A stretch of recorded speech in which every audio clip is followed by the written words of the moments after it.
चिंता का विषय उससे गंभीर है, क्योंकि अगर आप उस विजुअल को गौर से देखें तो उस विजुअल में माननीय मुख्यमंत्री जी के अलावा जितने भी लोग थे वो क्षण भर के लिए अनसेटल हो गए, असहज हो गए। मैं पीछे एक डिप्टी सीएम को देख रहा था, उन्होंने हाथ तक पकड़ने की कोशिश की। ये पूरे बिहार के लिए चिंता का विषय है और कि इस प्रकार के विजुअल्स संदेश अच्छा नहीं देते हैं और जाहिर तौर पर मैं कतई नहीं मान सकता कि इससे बिहार का गवर्नेंस और द आइडिया ऑफ गवर्नेंस प्रभावित ना होता हो। सवाल सर ये उठता है कि स्वास्थ्य कारणों का हवाला देकर जो कुछ तस्वीरें सामने नीतीश कुमार जी को लेकर आता है, ये महज चर्चा भर तक सीमित है। क्या नीतीश कुमार मुख्यमंत्री बनने के लायक नहीं? मैं कहूंगा कि प्रधानमंत्री जी और उनके नंबर 2 के आकलन में कोई समय तय होगा, क्योंकि मैं भूल नहीं सकता हूं नवीन जी के एक विजुअल को, नवीन पटनायक जी के एक विजुअल को कितने सारे हैंडल से चलाया गया, कितने सारे मीडिया में उसको दिखाया गया, बार बार दिखाया गया, 24 घंटे 7 दिन। वो क्षण वो चुन रहे होंगे कब उन्हें ये करना है। एसआईआर को लेकर 3 राज्यों 2 केंद्र शासित प्रदेश को लेकर आज ड्राफ्ट वोटर लिस्ट प्रकाशित किया जाएगा, क्योंकि अक्सर ये डिमांड होती है जो ड्राफ्ट लिस्ट दिया जाए, जिसमें मुख्यतया जो है वो पश्चिम बंगाल है, राजस्थान है, गोवा है, पुडुचेरी है और लक्षद्वीप है। देखिए, मेरे लिए चिंता का विषय, आज सुबह एक प्रमुख दैनिक अखबार ने बहुत एक ऐसी चीज छापी है जो चिंता का विषय होना चाहिए सब पॉलिटिकल पार्टी के लिए, कि कैसे प्री फिल्ड चीजें पहुंची थी बिहार में।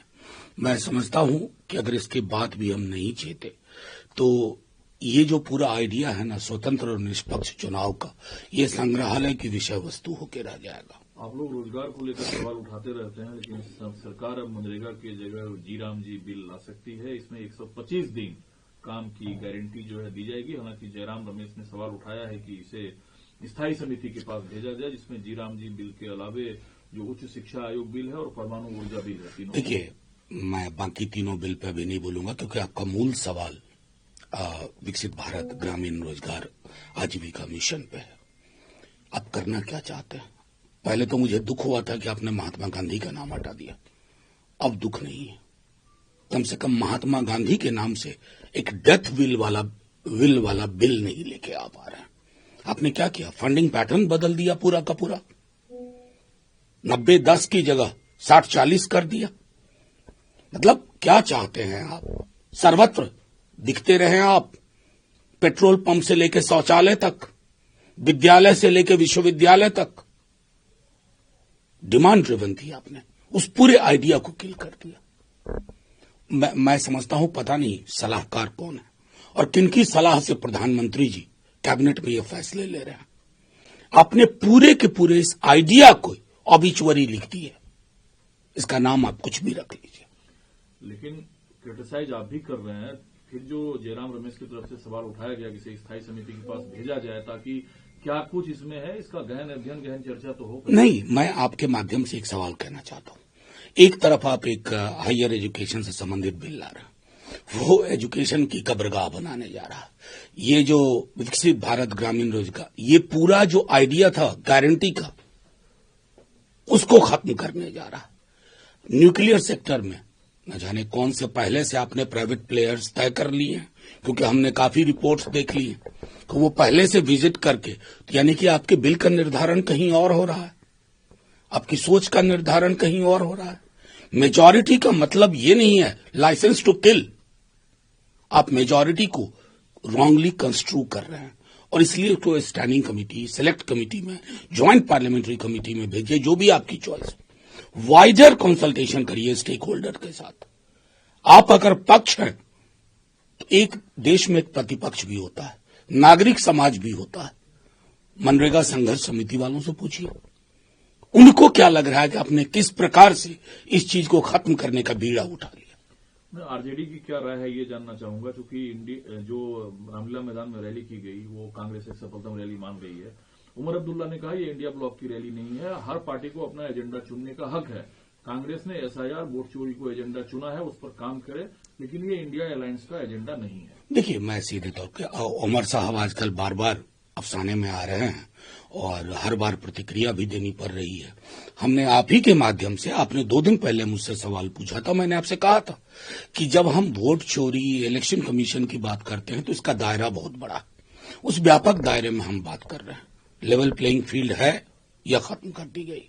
फ्री एंड फेयर इलेक्शन महज इबारत है या इसके पीछे एक सत्य और निष्ठा का भाव है? ये सारी चीजें एक पूरे प्रतिमान को जन्म देती है और इस प्रतिमान से हर पॉलिटिकल पार्टी का ताल्लुक होना चाहिए, इंक्लूडिंग भारतीय जनता पार्टी।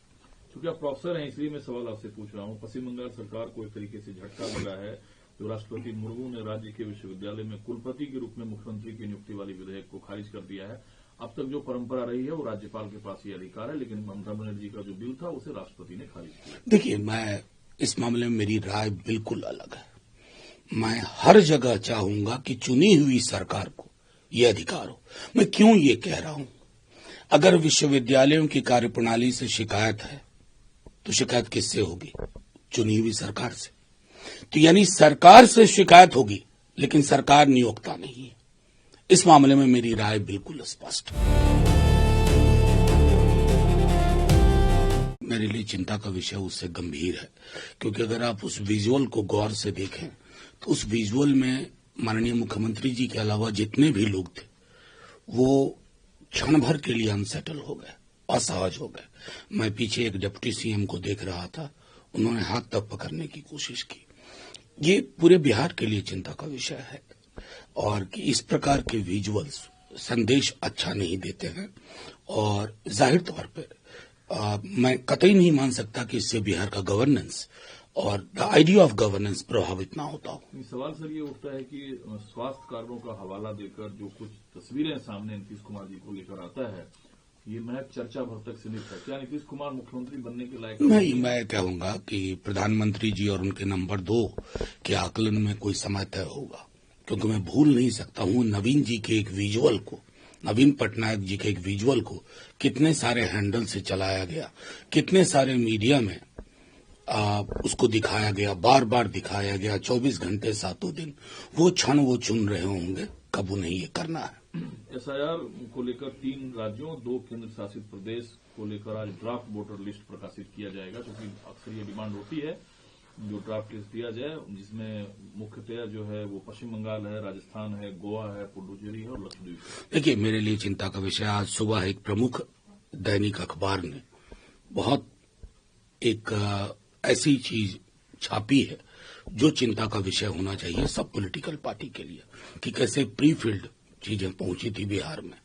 मैं समझता हूं कि अगर इसके बाद भी हम नहीं चेते तो ये जो पूरा आइडिया है ना स्वतंत्र और निष्पक्ष चुनाव का, ये संग्रहालय की विषय वस्तु होकर रह जाएगा।